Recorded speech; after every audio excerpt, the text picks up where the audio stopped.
राजे छत्रपती शिवाजी महाराज, भारतीय घटनेचे घटनाकार डॉक्टर बाबासाहेब आंबेडकर यांच्या पवन स्मृतीस अभिवादन करून आजच्या माझ्या वाढदिवसाच्या निमित्तानं उपस्थित असलेले शिवसेनेचे संसद रत्न खासदार आदरणीय श्रीकांतजी शिंदे साहेब, व्यासपीठावर उपस्थित असलेले शिवसेनेचे सचिव आदरणीय भाऊ चौधरी, चोपड्याचे सन्माननीय आमदार किशोरप्पा पाटील, चंदूअण्णा पाटील सोनवणे, किशोरप्पा पाटील, रावसाहेब पाटील, जळगाव ग्रामीण मतदारसंघाचे माझे सगळे जीवाभावाचे पदाधिकारी, समोर बसलेल्या माझ्या तमाम शेतकरी बांधवांनो, माता भगिनींनो आणि पत्रकार मित्रांनो, खरं म्हणायला गेलं तर आज आपल्या सगळ्यांच्या आशीर्वादानं माझ्या जीवनातले आमच्या आमदार ताई पण आलेले आहेत, मंजुळाताई गावीत आमच्या आमदार आलेले आहेत. आता तुम्ही जरा थोडं समजा ना, जरा समजा, जागा कमी पडते माहिती आहे.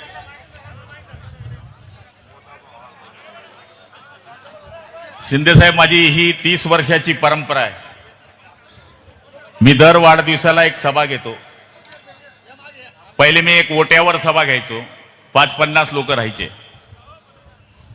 मग 100 आले, 200 आले, 500 आले, आता 1000 आले. आणि त्या दिवशी आम्ही संकल्प करत असतो की आपल्याला दरवर्षी काय करायचं आहे. आणि सध्या तर काय करावं हे समजत नाहीये, कारण की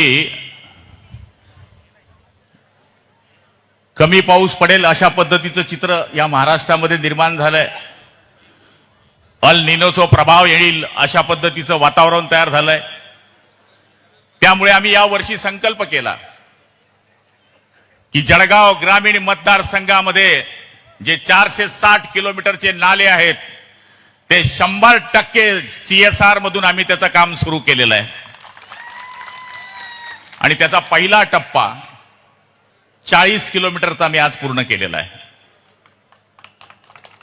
शिंदे साहेबांनी ज्यावेळेस मला विचारलं की तू हे काम कसं करतोय,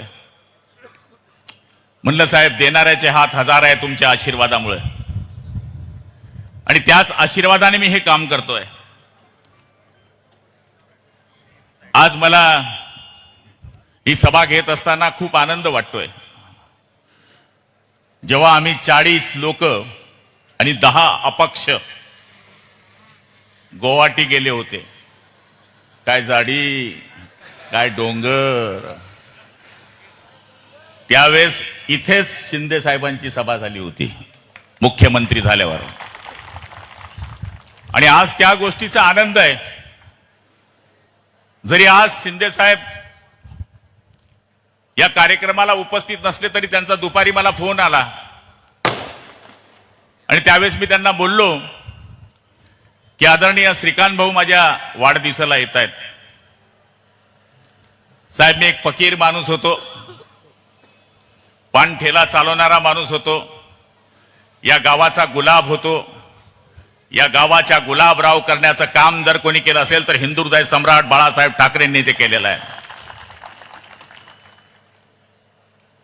बरेच दिवस गेले. या जळगाव जिल्ह्यामध्ये शिवसेना जेव्हा उभी राहत होती त्या काळापासून तर आजपर्यंत शिवसेना या मतदारसंघामध्ये टिकवण्याचं काम आम्ही या ठिकाणी केलंय. आज वाढदिवसाच्या निमित्तानं मी आपल्याला हेच सांगणार आहे की आपल्याला काय करायचंय मित्रांनो. काय काय आता किशोरप्पा बोलले की प्रतापने जर माझं ऐकलं असतं, त्यांनी आय लव्ह यू केलं असतं तुमच्याशी, तर काही झालं असतं. पण मी कीर्तनामध्ये बोललो, 7 दिवसाचा माझा जो सप्ताह असतो त्याच्यामध्ये मी बोललो होतो कि नसीब में होगा तो चल कर आएगा, नसीब में होगा तो चल कर आएगा, और नसीब में नहीं होगा तो आकर चले जाएगा. जिंदगी पे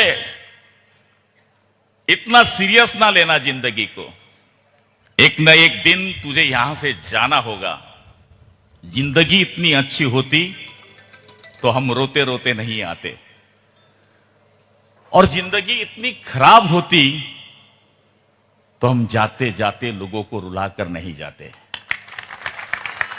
याच पद्धतीचं काम करण्याचा प्रयत्न आम्ही या ठिकाणी केलेला आहे। मी कीर्तनातही बोललो, तुम्हाला वाटतो मी मंत्री आहे? वाटतो? कोण वाटतो? कोणाचा भाऊ? असं वाटतो काय गुलाबराव पाटील मंत्री झालाय? होय, माईचा लाल नाही तो जळगाव ग्रामीण मध्ये गुलाबराव पाटलाला धक्का लावू शकतो। ही माझी ताकद आहे। मी तुमच्या भरोश्यावर राजकारण करतो, मुंबईच्या भरोश्यावर नाही करत, कारण की मुंबईला पाठवणारी जनता माझी इथं समोर बसलेली आहे आणि मी तिच्या भरोश्यावर राजकारण करतो। शेतकरी, शेतमजूर यांच्याशी माझी नाळ आहे। शिंदे साहेबांनी ज्याप्रमाणे हॉस्पिटल काढलं, मी हॉस्पिटल नाही काढू शकत साहेब, पण मी एक संकल्प केलाय की माझ्या मतदारसंघामध्ये एकही माणूस हा मोतीबिंदाच्या माध्यमातून राहू नये। मी 15,300 लोकांचे मोतीबिंदूचे ऑपरेशन आजपर्यंत केले, ते मुंबईला नेऊन एक फिरतं नेत्रालय केलंय, जे गावोगाव जाते, डोळे तपासते, नजर लागली तर नजर लागल्यानंतर त्याच्या घरपोच चष्मा पोचवते, आणि जर तो ऑपरेशनचा पेशंट असला तर आम्ही आमची गाडीमध्ये त्याला बसवतो, आम्हीच त्याला नेतो, आम्हीच त्याचं ऑपरेशन करतो आणि वापस आणतो। पुढे आम्ही ठरवलंय की स्तनाचा कॅन्सरचा जो प्रादुर्भाव वाढलाय, किशोरप्पा तुम्हाला आठवतंय की तुम्ही डीपीटीसीत मांडलं, तर आम्ही एक गाडी तयार करतोय की जी गावागावामध्ये जाईल, महिलांचं चेकिंग करेल, आणि जर तिथं कर्करोग त्या बाईचा निदान झाला तर त्याचं ऑपरेशन करून त्याला घरी आणण्याची जबाबदारी सुद्धा जीपीएस परिवारानं आम्ही घेणार आहोत।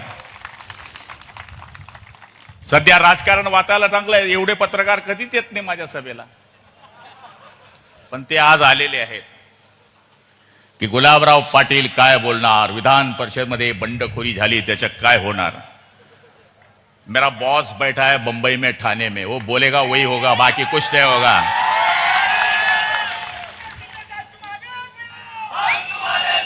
आणि त्यामुळे आज या वाढदिवसाच्या निमित्तानं चंदू अण्णांनी मला केस बसवण्याचा सल्ला दिला, आणि मला केस बसले तर प्रतापला पुढे काही संधी नाही याचा सल्ला किशोरने मला दिला। आता माझं आय लव्ह यू झालंय, म्हणजे मी कोणाचं ऐकायचं, पण मला खात्री आहे आम्ही नशीबवान राजकारणी आहोत। अण्णा आहेत, आप्पा आहे, मी आहे, मी कसा आहे सगळ्यांना माहित आहे, माझं सांगायचं काम नाही, खुल्लम खुल्ला प्यार करेंगे हम दोनों। पण मला खात्री आहे की माझी मुलं माझ्यापेक्षा 100% ठिकाण्यावर आहेत, आणि आमची प्रॉपर्टी तीच आहे। पैसा बिसा हा एक का विषय नाही आहे, आणि तुम्हाला सगळ्यांना माहिती आहे कार्यकर्ता माझा जीव आहे, कार्यकर्ता माझा प्राण आहे, आणि तुम्हालाही कल्पना आहे कार्यकर्त्याची जर गाडी फसली तर सगळ्यात पहिले उभा राहणारा त्यांचा भाऊ त्यांच्या मागे उभा राहतो, हे प्रत्येक कार्यकर्त्याला माहिती आहे। त्यामुळे हा वाढदिवस साजरा करणं ही एक चार्जिंग मशीन आहे। मी इलेक्शन मध्ये जेव्हा उभा राहतो, सकाळी जर कोणी हात लावला तर रामराम, म्हणजे झोपेतच रामराम, आणि लोक नाही दिसलं तर आम्हाला वाटतं की आपली हवा गेली। या वाढदिवसाच्या निमित्तानं आमचं चार्जिंग तपासलं जातं कि अपना माल ठिकाने पे है कि नहीं, क्या किधर प्रॉब्लेम हो गया है भाई, माझ्या मागे लोक अजून आहेत की नाही। आणि मला सांगायला आनंद वाटेल, मी कॉन्स्टंट 10 तास उभा होतो, 10 तास लोकांची जे प्रेम होतं ते मला वयोवृद्ध माणसापासून म्हाताऱ्यापर्यंत मिळालं. मी परमेश्वराला हेच मागणं सभेतही केलं होतं आणि कीर्तन सप्त्यात पण केलं होतं, देवा सगळं कर, पण मला आणि माझ्या कुटुंबाला आयुष्यात कधी गर्व येऊ देऊ नकोस. मला यांच्यासारखाच ठेव. लोकांनी म्हणलं पाहिजे, अरे भाऊ का, तो तर आपल्यासारखाच आहे भाऊ, त्याच्या मनात काही पाप नाही. आणि हीच माझी संपत्ती आहे. संपत्ती हीच आहे आणि प्रेम पण हेच आहे. त्यामुळे मी माझ्या कोणत्याच कार्यकर्त्याच्या डोळ्यामध्ये अश्रू पाहू शकत नाही. त्याच्यावर आलेलं संकट मी कधी पाहू शकत नाही. मग वेळ पडली तर काय करावं लागेल ते सगळं तुम्हाला माहित आहे. कारण की मी शिंदे साहेबांकडनं काहीतरी शिकलोय. ते म्हणतात की पाणी वाहतं ठेवलं पाहिजे. पाणी जर वाहतं ठेवलं तर डास, मच्छर, डेंगू होत नाही. पाणी जर संगळून ठेवलं तर डास होता, मच्छर होतो, डेंगू होतो आणि माणूस ठार होतो. त्यामुळे आज मला खात्री आहे की आपण सगळ्या जणांनी मला जे आशीर्वाद दिले त्या आशीर्वादाच्या भरोश्यावरच, ज्याप्रमाणे खासदार साहेबांनी सांगितलं की पुढच्या काळामध्ये आपण काम केलं पाहिजे, त्यामुळे आम्ही हेच ठरवलंय, जो मंजिल पाने का जज्बा रखते हैं और रास्तों को एक कांटों की परवा नहीं करते. त्यामुळे आम्ही जी मंजिल आम्हाला मिळवायची आहे ती 100% मिळवण्याचा प्रयत्न करू. मी नशीबवान माणूस आहे. किशोरप्पा बोलले ते खरं आहे. जळगाव जिल्ह्यामध्ये सलग 7 वर्ष पालकमंत्री राहणारा जर कोणता इतिहास केला असेल तर तो फक्त गुलाबराव पाटलाचा तुमच्या आशीर्वादामुळे झाला आहे. आणि त्यामध्ये तुमच्यासारख्या आमदारांचं मला सहकार्य आहे. 10 वर्ष कंटिन्यू मंत्री आहे, समाधान आहे आणि शिंदे साहेबांच्या सानिध्यामध्ये राहून काम करण्याचा मी प्रयत्न करतोय. वेळेचं बंधन आहे. मी तर रोज बोलतो तुमच्याशी, पण ही गर्दी ही माझ्या आयुष्यातली कमाई आहे. शिवसेना प्रमुख नेहमी म्हणायचे की तुमच्याकडे काय पाहिजे, कोणती संघटना मोठी होऊ शकते, ज्याच्याकडे सोन्यासारखी माणसं आहे. मी तोच माणूस आहे की माझ्याकडे तुमच्यासारखी सोन्यासारखी माणसं आहे.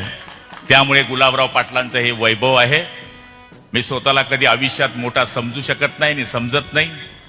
जमिनीवर वस्तू उचलायची असेल तर माणसाला वाकावं लागतं हे मला कळते. वडाचं झाड कितीही मोठं झालं तरी त्याची पारंबी जमिनीवर असते हे पण मला कळते. त्यामुळे मी कधीही वाकून चालेल, झुकून चालेल. तुमचा आशीर्वाद असाच माझ्या पाठीशी ठेवा. अजून मी 58 पूर्ण केलंय आप्पा. 60 नंतर माणूस सिनियर सिटीजन होतो. त्यामुळे अजून तून बरोबर पैसू मी पैन लावशी तर. त्यामुळे निश्चितपणाने पुढच्या काळामध्ये सुद्धा आपल्या सगळ्यांच्या आशीर्वादाने बाप होत आहे. ध्यान में रखो. त्यामुळे निश्चितपणाने ते धनसिंग पाटलांचा पोरगा असेल पण गुलाबराव पाटलाचा पुतण्या आहे हे त्याला सांगावं लागेल इथं लोकांना. ते सगळ्या जगाला माहित आहे. नाही तसा विषय नाही. असं बोलूच नको तू आता. आज आपल्या सगळ्यांचे खूप खूप आभार मानतो आणि आमचे युवा नेते आले.